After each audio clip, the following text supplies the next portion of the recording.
For today's video, kakain ngayon tayo ng sinaing na tulingan. Ayan guys, so kumukulo-kulo pa. Ayan, tara guys, samahan nyo ako. Ayan guys, so ito. Yan ako na. Nilagay ko na dito sa aking plate yung sinaing na tulingan. Ayan, so, yung mga taba-taba pa ng baboy. Ano, nagyan ko kasi ng taba-taba ng baboy guys. Ayan o. Saka maraming luya. Nilagyan ko na rin ng sabaw-sabaw nito yung aking kanin. Tikman natin ang ating sinaing na tulingan. First bite. Sarap.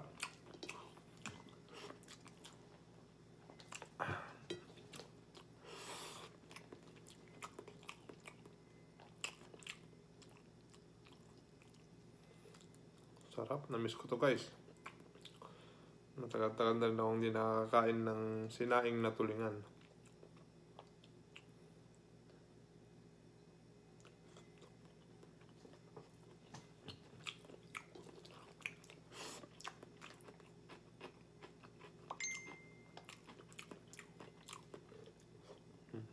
Ang sarap ilagay yung kanyang konting mga sabaw dito sa sa kanin.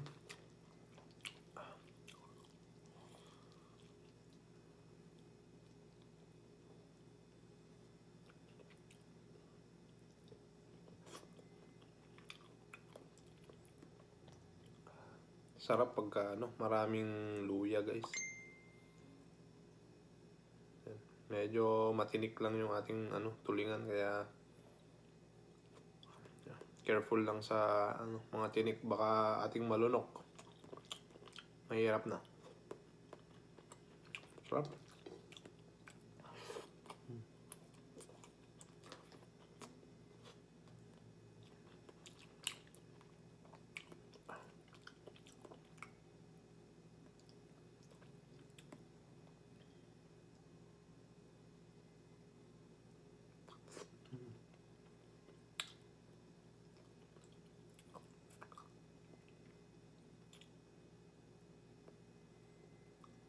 Ito yung pagkain na hindi dapat minamadaling kainin guys. Kasi baka matinik. Dapat dito chill lang. Chill lang sa pagkain. Kaya mga tinik-tinik niya. Pero masarap, ang sarap niya guys.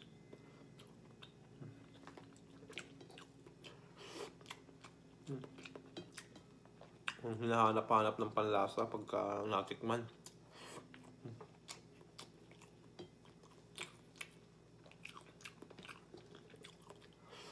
Sarap. Sarap talaga.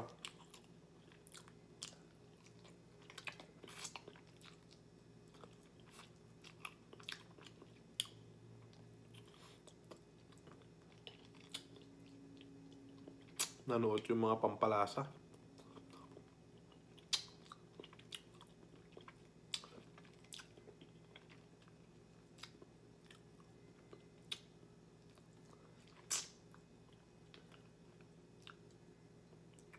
Kulang lang to ng kamyas guys.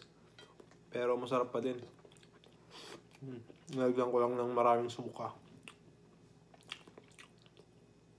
Parang kamyas na din yung lasa.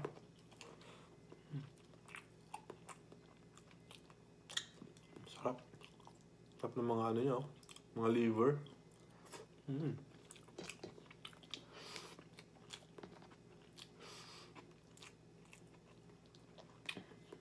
Pag ganito yung ulam, mapapadami ka ng kanin.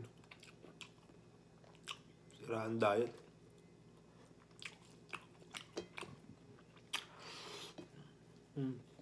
Sarap.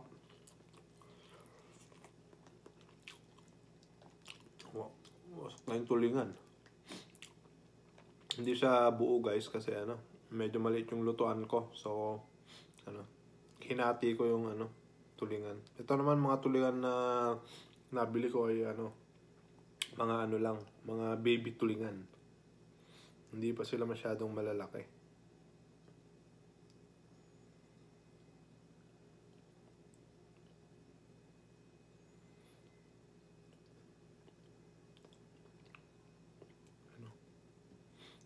Ano?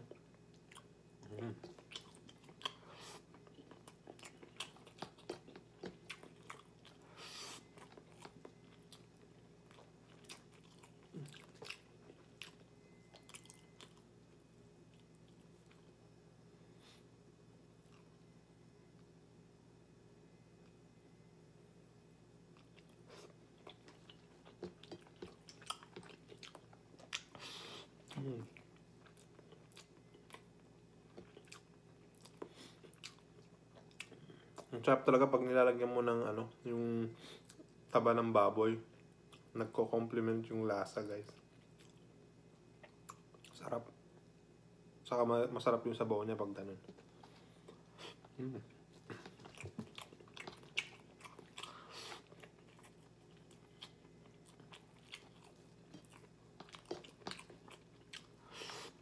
Sarap.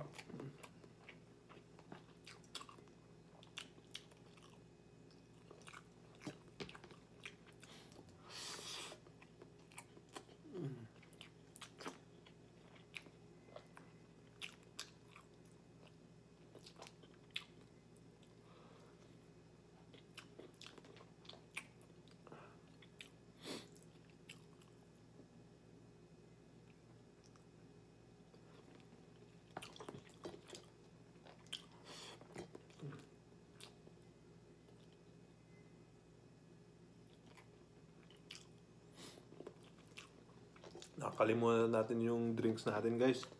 Kaya sobrang sarap ng ano, ating pagkain. Ang panulak natin ay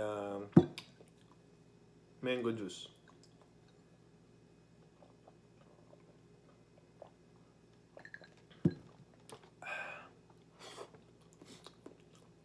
Hanggang dyan muna guys. Magre-refill muna ako ng kadin. Bye-bye!